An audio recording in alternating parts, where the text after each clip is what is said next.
মৰমৰ ছাত্ৰ ছাত্ৰীসকল স্বাগতম জনাইছোঁ সকলোকে আকন্তে এডুকেটৰ্ছৰ অন্য এটি বিশেষ ভিডিঅ'লৈ। এই ভিডিঅ'ত মই লৈ আহিছোঁ ক্লাছ 10ৰ মাজুলী ডিষ্ট্ৰিক্টৰ ইলেক্টিভ অৰ্থাৎ জিঅ'গ্ৰাফিৰ প্ৰশ্ন কাকতখন।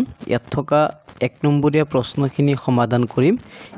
1 নম্বৰীয়া প্ৰশ্নবিলাকৰ ভিতৰত MCQ আছে আৰু বাকি very short answer type question আছে, সেইকেইটা সলভ কৰিম। ভিডিঅ'টো শেষলৈকে চাবা, বেলেগ ডিষ্ট্ৰিক্টতো ইয়াৰ পৰা কমন পৰিব পাৰে। তো ফাৰ্ষ্টত আছে যে বতাহে সৃষ্টি কৰা তলৰ কোনটো অৱয়ৱত দীঘলীয়া শিৰা আৰু অগভীৰ লুৰ বা গাঁতৰ উপস্থিতি পৰিলক্ষিত হয়। তো শুদ্ধ উত্তৰটো হৈছে অপশ্যন 1 ইয়াৰদাং। ইয়াৰদাঙত দীঘলীয়া শিৰা আৰু অগভীৰ লুৰ বা গাঁতৰ উপস্থিতি পৰিলক্ষিত হয়। তাৰপিছত হৈছে বন উচ্ছেদ তলৰ কোনটো আটাইতকৈ বেছি প্ৰভাৱ পেলায়। Deforestation effect which of the following most directly. বিৰ শুদ্ধ উত্তৰটো হৈছে 4 অৰ্থাৎ জীৱমণ্ডল। Next, about day square kilometre of the earth surface is covered with water. ভূপৃষ্ঠৰ কিমান বৰ্গ কিলোমিটাৰ ঠাই পানীৰে আগুৰি আছে। চি নম্বৰৰ শুদ্ধ উত্তৰটো হৈছে 361 নিযুত। তাৰপিছত ডি নম্বৰটো চোৱা, what is the capital of United state of America. শুদ্ধ উত্তৰটো হৈছে ৱাশ্বিংটন DC। তাৰপিছত the total area of USA America যুক্তৰাষ্ট্ৰৰ মুঠ মাটিকালি কিমান। ই নম্বৰৰ শুদ্ধ উত্তৰটো হৈছে 1 অৰ্থাৎ ই নম্বৰৰ শুদ্ধ উত্তৰটো হৈছে 196 লাখ বৰ্গ কিলোমিটাৰ। তাৰপিছত agriculture contribute % of the total national income of the United state.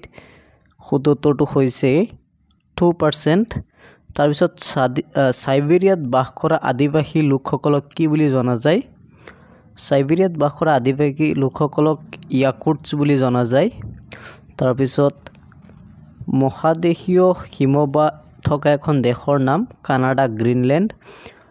Grand গিৰিখাতৰ গভীৰতা কিমান। 6093 মিটাৰ।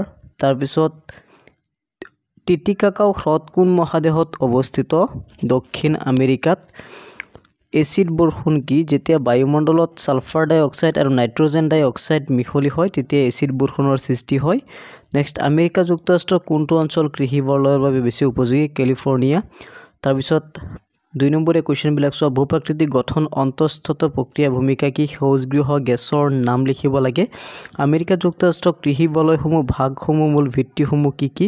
আফ্ৰিকা মহাদেশৰ অন্তৰ্গত 2খন মৰুভূমিৰ নাম। পৰ্জল কিয়াৰ কৃষিৰ বাবে উপযোগী কৰিবলৈ কি সাৰ প্ৰয়োগ কৰিব লাগে। ওচেনিয়া মহাদেশৰ কোনটো অঞ্চলত অষ্ট্ৰেলিয়ান আল্পছ বুলি কোৱা হয়। নেক্সট, আমেৰিকা যুক্তৰাষ্ট্ৰই কেতিয়া স্বাধীনতা লাভ কৰিছিল। এই সময়ত আমেৰিকাৰ মুঠ ৰাজ্য কিমান আছিল। নেক্সট হৈছে উপহিমবাহৰ বৈশিষ্ট্য উল্লেখ কৰা। নেক্সট, আমেৰিকা যুক্তৰাষ্ট্ৰত ৰকি পাৰ্বত্য অঞ্চল বা কৰ্ডিলেৰা অঞ্চলৰ 2টা মালভূমিৰ নাম লিখিব লাগে। নেক্সট হৈছে 18 নম্বৰ, ভূপৃষ্ঠলৈ অহা মুঠ সৌৰ শক্তিৰ কিমান শতাংশ বায়ুমণ্ডল কিমান শতাংশ মেঘে শোষণ কৰে। নেক্সট আহিছে হিমবাহ কি। হিমবাহৰ ভূমিৰ গঠন কিদৰে সলনি কৰে। নেক্সট হৈছে পৃথিৱীৰ প্ৰায় 40% লোক মৌচুমী অঞ্চলত বাস কৰে, ব্যাখ্যা কৰা। নেক্সট 21 নম্বৰত হৈছে নিৰ্বাণীকৰণৰ কাৰণ সম্পৰ্কে লিখিব লাগে। 22 নম্বৰত আছে আমেৰিকা যুক্তৰাষ্ট্ৰৰ আপেলেচিয়ন উচ্চভূমি অঞ্চলৰ 3খন মহানগৰৰ নাম। আগবাঢ়িছোঁ কুৱেশ্যন নম্বৰ 24, বায়ু প্ৰদূষণ কেইটা ভৌগোলিক পৰ্যায়ত হ'ব পাৰে। কি কি। আমেৰিকা যুক্তৰাষ্ট্ৰৰ খনিজ সম্পদৰ বিষয়ে লিখিব লাগে। এছিয়া মহাদেশৰ জলবায়ুৰ বৈশিষ্ট্য। আঞ্চলিক ভূগোল মানে কি ইয়াৰ তাৎপৰ্য লিখিব লাগে। গ্ৰাফ কি ইয়াৰ কেইপ্ৰকাৰ। চিত্ৰ গ্ৰাফৰ অৱস্থান দেখুওৱা। কমন কুৱেশ্যন এইবিলাক। পৃথিৱীৰ সকলো অঞ্চলৰ পৰিৱেশ কিয় একে নহয় চমুকৈ লিখিব লাগে। 4 মাৰ্ক আহিছে। ভূপ্ৰাকৃতিক গঠন অনুসৰি আমেৰিকা যুক্তৰাষ্ট্ৰক কেইটা আৰু কি ভাগত ভাগ কৰিব পাৰি লিখিব লাগে। 4 মাৰ্ক আহিছে। 32ত আছে সমধৰ্মী অঞ্চল আৰু ক্ৰিয়াত্মক অঞ্চলৰ মাজত পাৰ্থক্য লিখিব লাগে। 4 মাৰ্ক। নেক্সট, আমেৰিকা যুক্তৰাষ্ট্ৰৰ অৰ্থনীতিত কৃষিৰ ভূমিকা চমুকৈ লিখা। ইয়াতো আহিছে 4 মাৰ্ক। 34ত আছে পৃথিৱীৰ আটাইতকৈ সৰু মহাদেশ কোনখন। ইয়াৰ ভৌগোলিক আৱাহ দাঙি ধৰিব লাগে। ইয়াত আছে 5 মাৰ্ক। গতিকে এইখিনি আছিল কুৱেশ্যন পেপাৰ, টোটেল 100 মাৰ্ক।